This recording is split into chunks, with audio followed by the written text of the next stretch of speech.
OpenAI's operator can surf the web for you.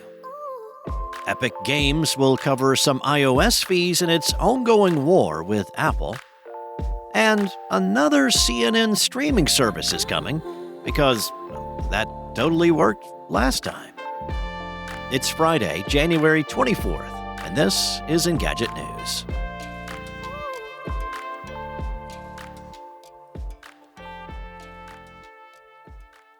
OpenAI has begun previewing a new tool called Operator that can navigate within a web browser. According to a blog post published Thursday, the software is powered by what the company calls a computer using agent, and it's trained to interact with graphical user interfaces, the buttons, the menus, and text fields that people see on a screen, just as humans do. Now, this gives it the flexibility to perform digital tasks without using OS or web-specific APIs. The current release of Operator builds on OpenAI's GPT-4o model. It combines the vision capabilities of that algorithm with advanced reasoning trained through reinforcement learning. Operator has the ability to break tasks into multi-step plans and adaptively self-correct when challenges arise. Now, according to OpenAI, that capability represents the next stage in AI development.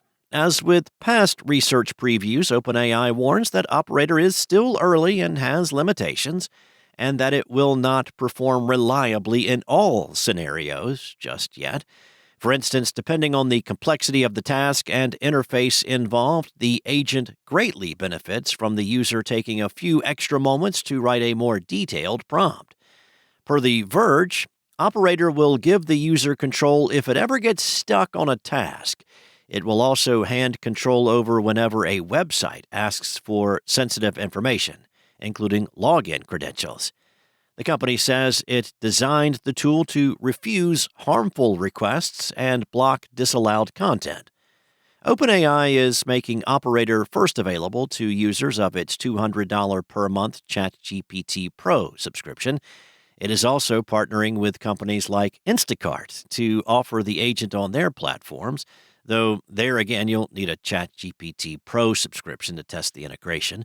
Operator joins a growing list of AI agents that can either navigate a web browser or an entire operating system.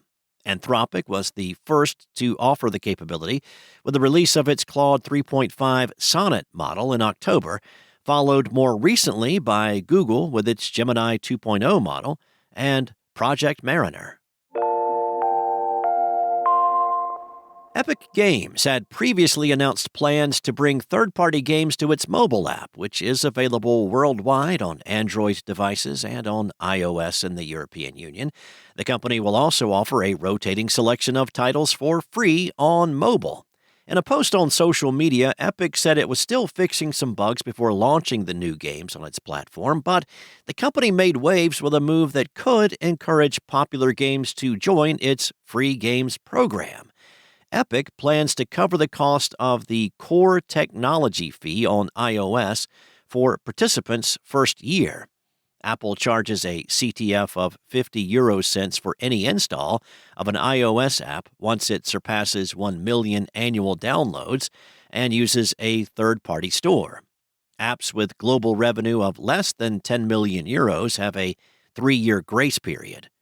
A blog post from Epic and shared with The Verge says that covering the fees is not financially viable for every third-party app store or for Epic long-term, but will do it while the European Commission investigates Apple's non-compliance with the law.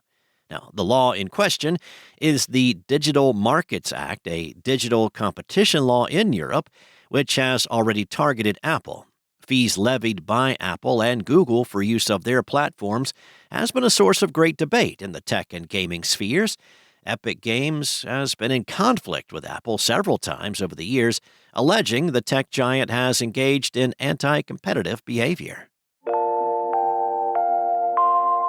CNN is laying off more employees and making plans to launch another streaming service. That's according to a memo from CEO Mark Thompson, obtained by The Hollywood Reporter. Around 200 employees' jobs are being cut, affecting 6% of CNN's current staff. The changes are being made in response to profound and irreversible shifts in the way audiences in America and around the world consume news.